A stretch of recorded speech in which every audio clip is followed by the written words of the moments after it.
Hello, beautiful humans. Welcome to The Revolution. I'm your host, Megan Connor, and tonight we are doing day 7 of the Brian Walshe trial recap, full recap today. Very short recap, I think, because there were a lot of witnesses today that came in just as sort of bolstering the scientific process, and I'll explain some of that later.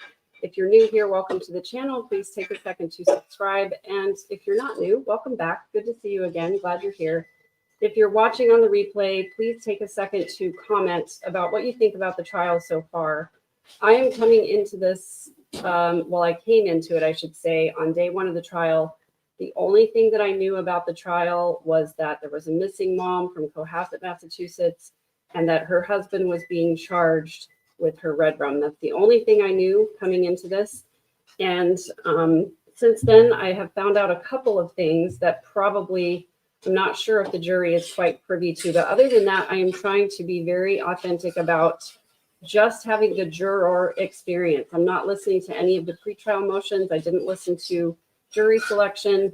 And I also am not listening to any of the proceedings that happen outside of the jury's presence every day in court, which is part of the reason why I've been able to get through and catch up so quickly.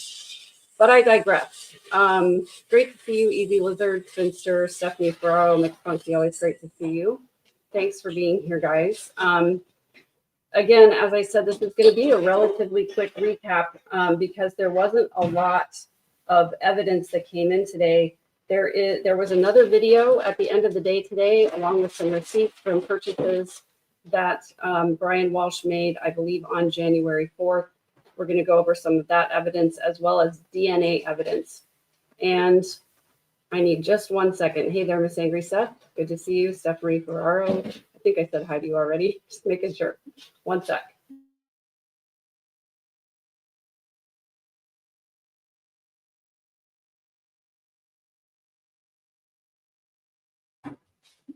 All right, housekeeping stuff.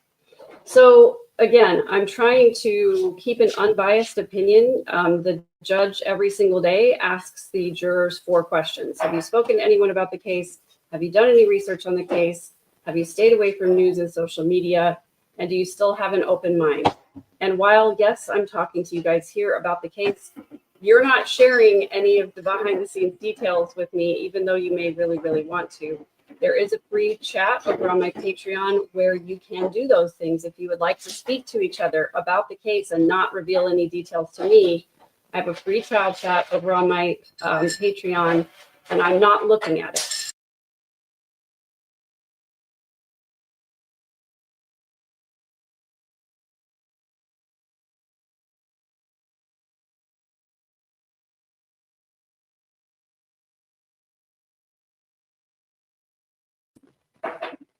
All right.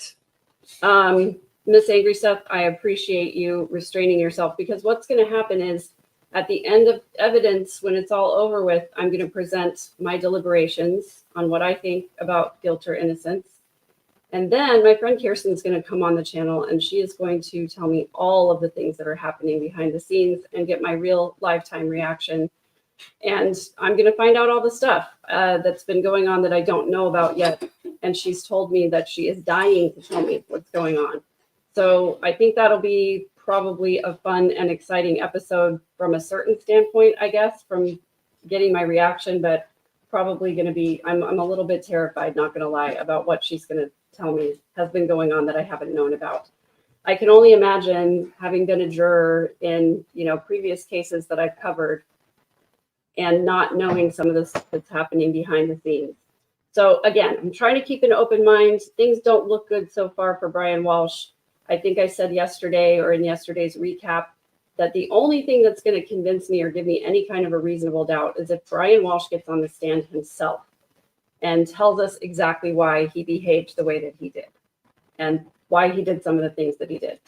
So we started out the day today with Matthew Sechin from the State Forensics Crime Lab, and he testified on day 6 as well.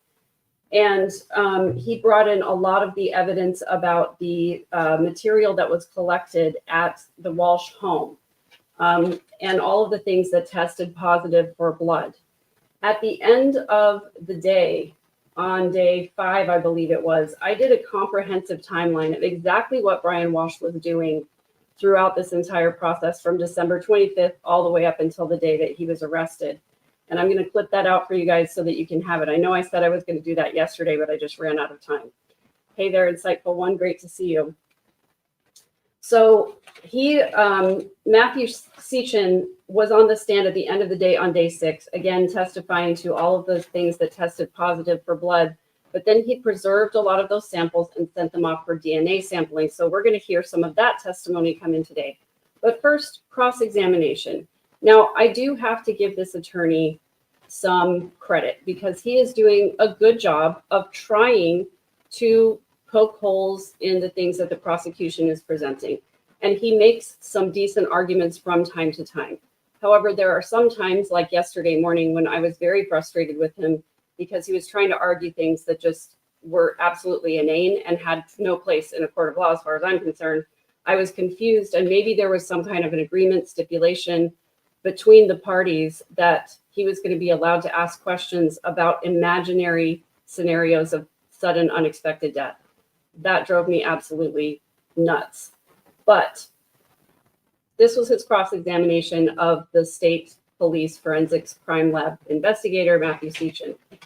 They talked about the white substance on the carpet. It was revealed that that was baking soda.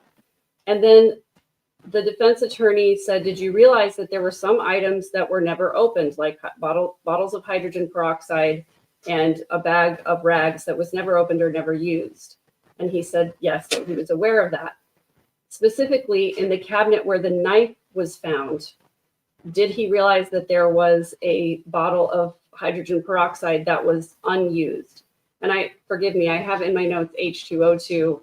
I was never that great at chemistry, but I and my friends would make up these little jokes to remind ourselves about the chemical compounds and things like that. And this one was 2 scientists walked into a bar, and one of them said, I'll have H2O, and he drank it and was refreshed. And the other one said, I'll have H2O2, and he drank it and died, because that's hydrogen peroxide. Anyway, that was a blast from the high school past. The defense attorney noted that nobody found any evidence of blood spatter, meaning blood flying somewhere from someone being, for example, possibly stabbed or some other type of thing. He also pointed out that there were no containers of luminol found. And then the tech pointed out that all he needs is 20 nanograms per milliliter to detect the presence of blood. And the defense attorney wanted to point out that there was none found in the main bedroom, there was none found in the stairway, there was none found in the living room, there's none found in the kitchen, with the exception of there being positive for blood on the knife. Well, they came back to that. He said, well, was the knife where it was originally found? Yes, it was. So after they opened that cabinet, there were some wipes that were unopened, hydrogen peroxide that was unopened. And I'm like, so what? So Brian Walshe bought a bunch of stuff that he didn't end up using. What he did end up using was pretty significant. Looking at what was in the Lowe's cart compared to what the defense attorney was saying was left unused, I was like, yeah, so a few bottles out of, several $100s of cleaning stuff that he bought. Anyway, the knife screen did test positive for blood, but there wasn't a stain on it. And my point to that was like, so what if there wasn't a stain? It tested positive for blood material. And then the defense attorney wanted to say, well, you can't tell where that blood came from. Well, no, that's true. We can't. But when you put together the knife in the cabinet above the refrigerator, which I don't know about you guys, but that's not where I keep my kitchen knives.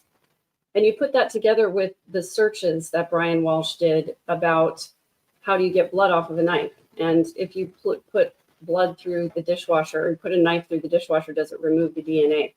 Which, by the way, I mentioned this yesterday. I thought it was kind of funny that the prosecutor made sure to point out that the crime scene tech or the forensics crime lab person did not test inside the dishwasher because the dishwasher does, in fact, sanitize and destroy DNA samples. But I guess he didn't run the knife through the dishwasher because it was still up there and it still had blood found on it. Anyway, just that was a little dig, I think, at Brian Walshe. And I thought it was kind of funny. but I don't know if it was intended that way. Just my interpretation. Anyway, then the defense attorney wanted to make sure to point out that someone, one of the crime scene technologists, was the one that broke the bottom basement step. Like, it wasn't broken by Brian Walshe. It wasn't broken before all of this happened. Hey, Trace on the case, great to see you. It was broken by one of the people who was processing the house, right? And there was a blood stain on that bottom step, but he did not get the confirmation hit that it was in fact blood. It did screen positive for blood, but the subsequent testing did not come back, positive for blood. Hey, ET Lizard, good to see you. Good to see everybody. Thanks for being here. Just because if I forgot to call out your name, it doesn't mean that I don't love you. I can only do 3 things at once. Then the defense attorney wanted to ask who all was at the crime scene, and he named a few names, and this forensics crime lab person had a hard time remembering exactly who was there, but he noted that there were about 10 people there on January 8th and about 15 people on January 9th. And the defense attorney said, so they were all there all day, walking in and out, basically trying to say it was possible for them to have contaminated the crime scene. Then he asked if all of the law enforcement personnel collaborated with each other and saw each other's notes and things like that. He said, yes, they did. This is a question he asked yesterday again, so I'm not sure why we're revisiting that. But he said there was a stain on the floor in one of the text notes that was not there on the 8th, and then it was there on the 9th.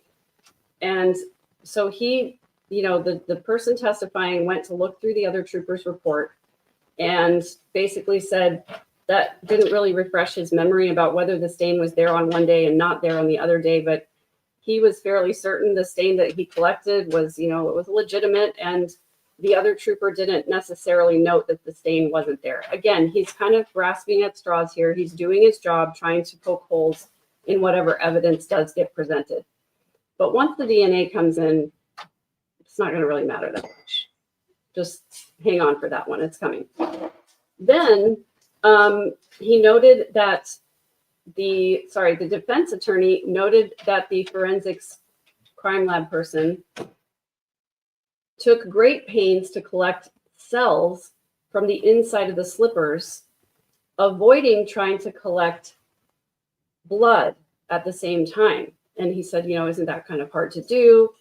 If the blood contaminates the cells, then you're not going to have a clear sample. Again, it doesn't really matter, guys. It doesn't matter. Once you see the DNA results, it's not going to matter. But he's doing his job again. Then the defense attorney started asking, well, what was in that bag besides the slippers? Because if other things were in the bag, it could have contaminated the slippers. And then he tried to say that if the bag was inside the trash compactor and things got pressed really tight together, that blood could have come from anywhere. Okay, again, but it doesn't matter because the slippers were in the bag with other items from the home that were known to belong to Ana Walshe. And so all of this is just kind of conjecture and obfuscating, I think. Then they talked about the difference of human hair versus dog hair, and that there was some other substance that wasn't able to be identified. And the defense attorney asked if it was possible that that was skin tissue or something else. And the text said there was no visual similarity to skin tissue. So I knew it wasn't skin tissue. He was basically trying to impeach the evidence collection process there, I think. Then there was a greasy substance that was noted that was on the head of the axe. And he said, you didn't test it, did you? And he said, no, because I was there to test for blood. And he said, well, you didn't even go to a store to buy a similar item and then see if that item might have greasy substance on it. Or maybe somebody used that greasy substance to lubricate the outside of the axe for some reason and it had nothing to do with DNA or whatever. What, you want them to go to a grocery or you go to a Lowe's and buy a similar axe and see, oh, this one isn't greasy and this one is greasy. Like, that just doesn't make any sense. I just wrote, ugh. Anyway, then on redirect, The prosecuting attorney was wise enough to point out that any cleaning material could impact the ability to find blood stains. For example, if someone were to wash the walls or if someone were to mop the floor. And essentially any cleaning material, including water, could dilute a blood or DNA sample enough that they would not detect blood or DNA.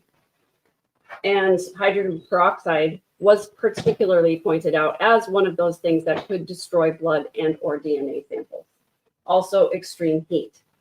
Then the defense attorney noted that there was a repair on the fireplace. Sorry, my dog is eating something and I just want to make sure that it's not chocolate, because that would be bad. It is not chocolate. We are good. Sorry. Anyway, there was a repair on the fireplace where there was some kind of a white foam. And the tech noted that, yes, there was a white foam on the fireplace. Well, then, of course, recross had to come back. The defense attorney had to come back and say, well, did you inspect the fireplace?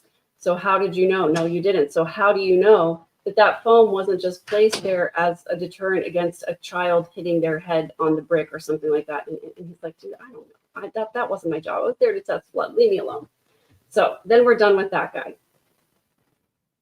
Then the next several witnesses, in fact, I'll count them up for you. 1, 2, 3, 4, 5, 6, 7, 8, 9. The next 8 witnesses.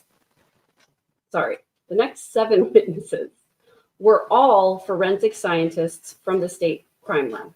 They all have bachelor's and master's degrees in science. They're all trained as DNA specialists. They've all passed all of their exams with flying colors. They've all been at this a long time and they know what they're doing. If you want an education in how DNA is collected and tested, go back and watch all of that. But you don't have to, because I'll just tell you, basically there are 4 steps to the DNA collection and processing process. Sorry to use that word twice. And essentially all of these techs were involved at some point in the DNA testing process of all of these samples, but it just depended on who was in the lab that day and who was scheduled as to which tech did which part of the testing. Essentially, they went through the entire process of what it's like to sample and test the DNA, but these techs were level 2 techs. They are not interpreting the DNA evidence. And so I'm going to name all of them, but that's pretty much, their contribution was that they did the testing. The defense attorney occasionally came back to cross-examine some of these people and basically pointed out that you have no idea how or where the samples were collected from, what happened, or how they got there. And he did refer to the collection site as a crime scene at one point. I just want to make sure everybody caught that the defense attorney referred to it as a crime scene. That's kind of a classic blunder, in my opinion. Anyway, we had Bryce Raymond, Madison Frank, Troy Adams, Emily Oliver, Mary Nagel, Jolie Bragan, Katerina Stashin. And those were all of the people who tested the DNA and then turned over the results for interpretation to other level 3 techs. They're notable during this process is the fact that something as simple as genes, like blue gene dye, can interfere with the profile of the DNA, but that it is a, quote, robust molecule, according to the defense attorney. And some of this was the defense attorney just wanting people to know that he knows what alleles are, and he knows that there are several contributors or 2 contributors to everybody's DNA, that all your cells have the same DNA. He went to great lengths to point out that a nanogram is 1 billionth of a gram, and that he did get the picogram wrong, though. That's 1 millionth of a gram. Anyway, he came back and asked some questions that made it sound like he really knew what he was talking about. But at the end of the day, you cannot poke holes in this, because it was all of these techs, very experienced, making extensive reports and then turning those reports over to someone else to be interpreted. And that's what we're going to get to next. We had 2 techs that were level 3 techs. Before we get to that, though, I will just say that there was a stipulation by the parties, which just basically means that the defense and the prosecution both agree that DNA samples were collected from Brian Walshe and Ana Walshe, and they were tested against a standard to make sure that those were correct samples for those 2 individuals. That was the stipulation that came in. Then there were 2 techs that testified as to the DNA profiles. Katerina Stashin created the DNA profiles for Ana Walshe and Brian Walshe for comparison purposes.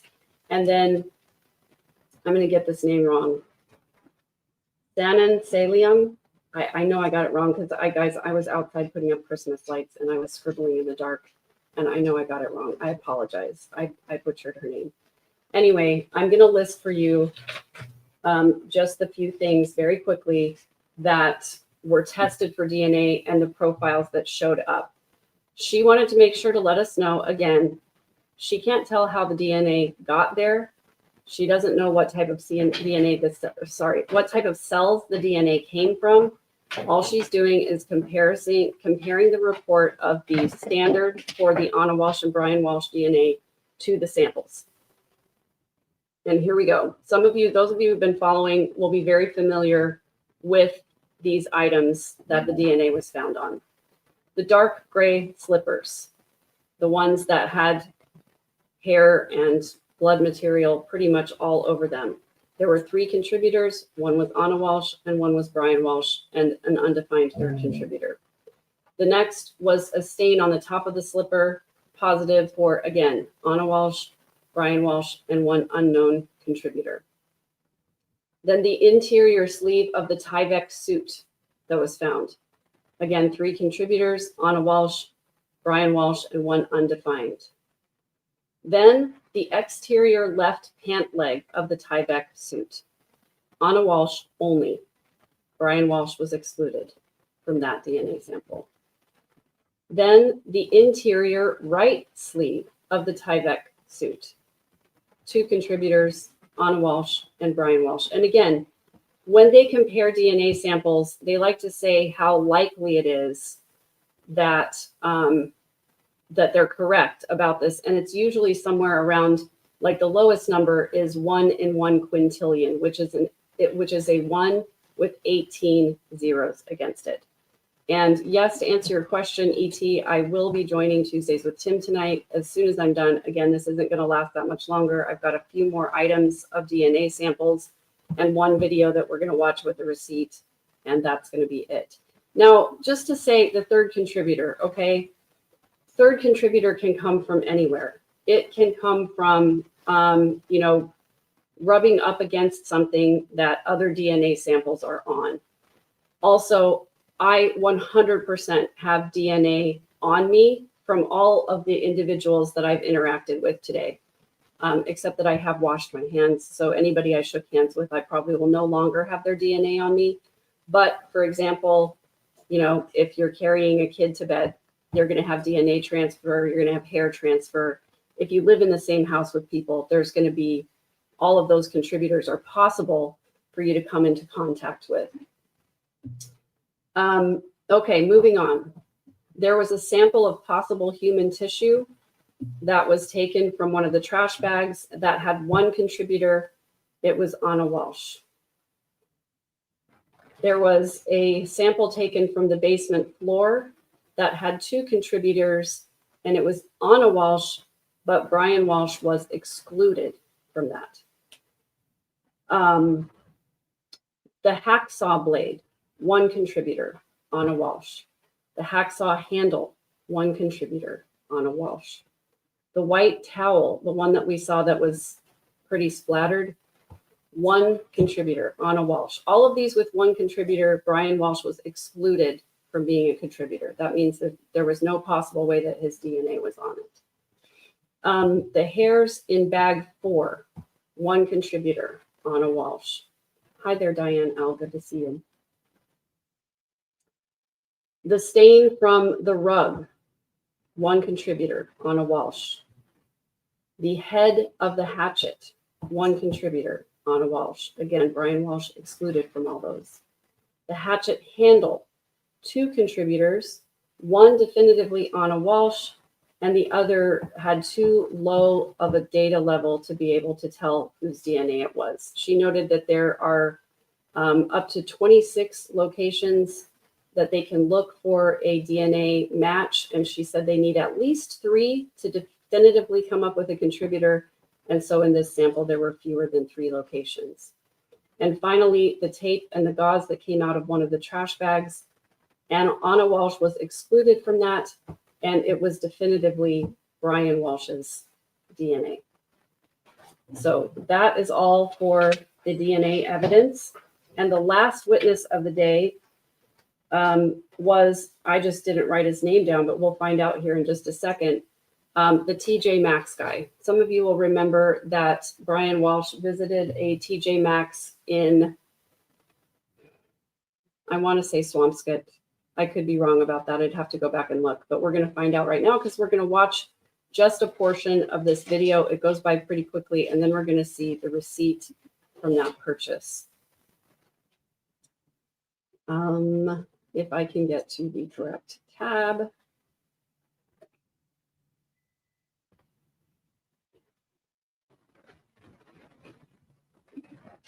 Okay.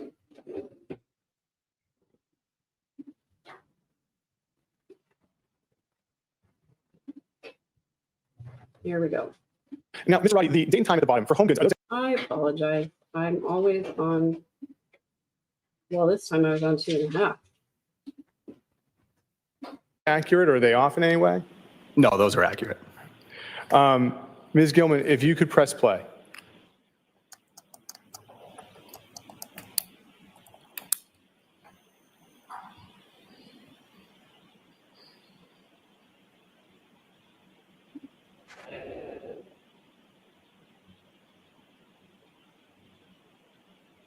And there's Brian Walshe walking into the home goods. Ms. Gilman, could we have the second video register home? And Mr. Roddy, where is this in the store in Norwell? So that is the front in our queue line. It's another public view monitor as you're walking towards the registers. And when you say queue line, so are there items for sale in this line? There are, yeah.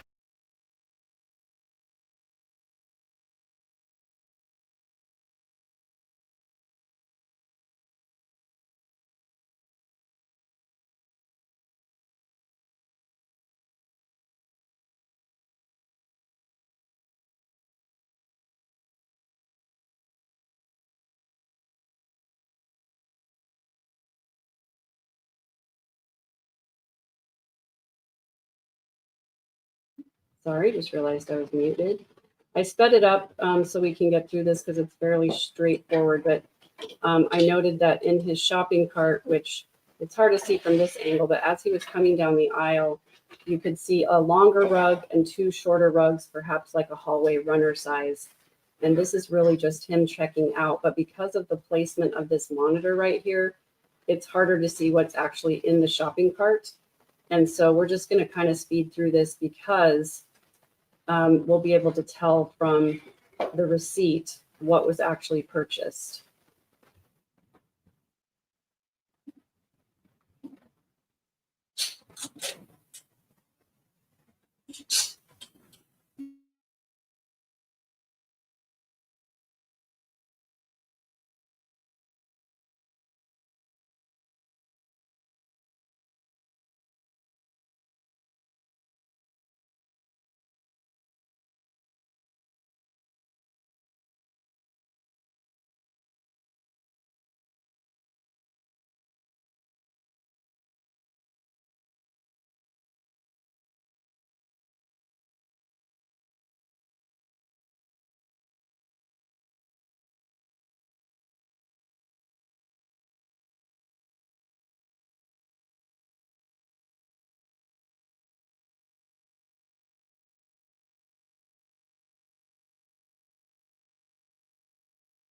So then that was Brian Walshe exiting the TJ Maxx, and I'm just going to fast forward to the receipt over here. And they noted that they've got some codes on here for what these things actually are. And they noted that the department numbers, 35 is the candle department. So actually, I'm going to try to rewind this just a little bit here. Okay, so 35 is the candle department. So that means that the second item and the third item, those were candles. And then going further down, S75 is, those are rolled rugs. And we noted there were 2 shorter ones and 1 longer one. And the total of the sale was $245.35. And then they said that there were 2 sort of gift card type instruments that were used to purchase these. And then they went through the painstaking process of letting us know that Ana Walshe had made a return at a different location sometime between Christmas and New Year's. And that's where those 2 gift cards came from. Then there's another receipt from Marshall's. And I think that's basically what they're trying to say, is that this was the return from Marshall's. And there was a gift card that was given because it was a return without a receipt. And those were the gift cards that were used to purchase these items. Then this is another video from January 4th, where we see Brian Walshe entering a different location of a Home Goods.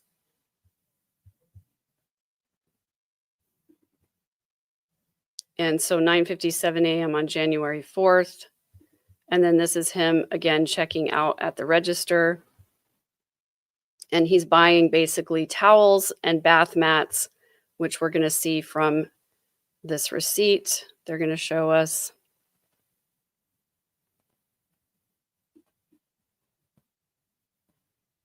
If they do, in fact, show us. Yes. Okay. So here's the receipt.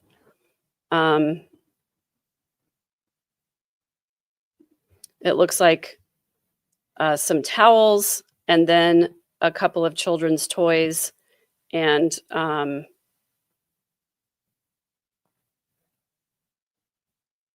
not sure if that was also a return or not. So that was the last witness today. And then the judge came up and said that she expects the evidence portion to conclude tomorrow. Does that include the defense as well? Because I guess the prosecution brings evidence and the defense doesn't necessarily bring evidence. So maybe that doesn't include the defense, but they're starting an hour late tomorrow at 10 a.m. Eastern time. And then the judge said it's possible that you could get out early tomorrow because they may conclude the evidence tomorrow, which maybe to me means that the state will rest, or sorry, the Commonwealth in this case, and then that the defense will come in and present whatever witnesses they have. I don't know. Do you guys, have you heard? Do you think Brian Walshe is going to testify? I'm really curious to know. Please let me know in the chat and or in the comments. So he left the tools at the house. No, the tools were actually put into trash bags and they were disposed of in various locations. We saw video surveillance. I think it was on day 3 that he dropped some trash bags at a couple of different apartment complexes. And then on January 1st, he dumped a trash bag at a liquor store that was closed. But, you know, like a brilliant genius that he was, he went to his regular liquor store that he always goes to. And so the security guy recognized him from the footage because he's like, yeah, he hangs out all the time at the liquor store. So, you know, he pulls up to the liquor store, he takes a bag of trash, he throws it in the trash compactor, and then he leaves. So some of these bags of evidence were retrieved from various dumpster locations and trash compactor locations, including all of the tools, the Tyvek suit, almost everything that was tested in this case was retrieved from trash bags that he just distributed around at different people, at different places. So yes, he is not the brightest bulb on the tree. In fact, you know, just the fact that he did all of those searches on his laptop, but didn't realize that it was syncing to the iPad at the same time because he was logged into both devices, and then made no attempt to even try to erase any of that search history or anything. And then, you know, like I said, he searched all of those things, but didn't, I guess, read the articles or something, because he would have known then that he should have put that knife in the dishwasher. So I don't know. I'm really interested to hear all the stuff that's happening that I don't know about, because I'm sure that's where some of the answers are. Diane L says, I hear that he will testify, but you never know. You do never know, because it is one of those things that, like, yeah, as a juror, as a fake juror over here, I want to hear why. I want to hear, you know, what possible explanation do you have? Even if, like, the defense said in their opening statement that they believe that what happened was that they went to bed on New Year's Eve. Brian went down to do the dishes for an hour. He came back and he sensed something wasn't right. He nudged Ana and she wasn't responding. So then he nudged her harder. She didn't respond. And then he nudged her really hard and she fell out of bed. Claimed she was deceased at that time. And then what he did next? Can you possibly explain your thinking behind that? The defense alluded to the fact that he didn't want to lose his boys. He was afraid of losing his boys because of his art fraud conviction. I mean, this guy, he's a piece of work. I love your mug, by the way, Miss Angry Seth. Anyway, I would like to hear his explanation too. So that is it for the recap for day 7. I expect my recap is going to be short and sweet tomorrow as well. If we get out early, it's going to happen right after the court day finishes. And if, in fact, the state rests, and if, in fact, the defense doesn't call any witnesses, as has happened in many, many cases, it's going to be jury deliberating already tomorrow. That's crazy. If, though, the defense does decide to actually mount a defense, and if they decide that Brian's going to testify, that's going to be crazy. So I'm really looking forward to hearing what is going to happen next in this case. I hope you will join me and stick with me. I enjoy doing these recaps mainly because I'm a nerd and I'm, you know, analytical, and I like to be able to give you all the details. So I watch trials so you don't have to, basically. That's what we get here. So you get all the details of how dumb the criminals were without actually having to suffer through, you know, listening to all the testimony. I'm just hitting the highlights here for you, and you're not missing a single thing. There's nothing that happened in court that I haven't included in the recap. So again, court starts tomorrow at 10 a.m. Eastern, which is 9 a.m. Central. If it's a short day tomorrow, I may just decide to stream it. I'll need to take a little break at some point, but I might just stream it tomorrow. We'll see. I'll have to check and see. As for right now, I am headed off to Tuesdays with Tim, which will show here on my channel. There is a live here on my channel that you can join us if you like. We're going to be talking about an unfortunate scandal in the LDS Church, where one of the major leaders of the church has a brother who has been arrested and is being charged with child SA. And we are covering that case because, well, first of all, we care about children. And we want to hold the LDS Church a little more accountable to make some changes to keep children safer. So if you care about that kind of thing and you're interested, please join us. It's always a good time over there. Even when we're talking about serious topics, we always end on a happy note. So I'd love to have you join us over there. There is a thumbnail here on my channel that you can see. And if not, I will see you for a recap tomorrow. Until then, please be good to yourself and take care of the people you love. See you soon.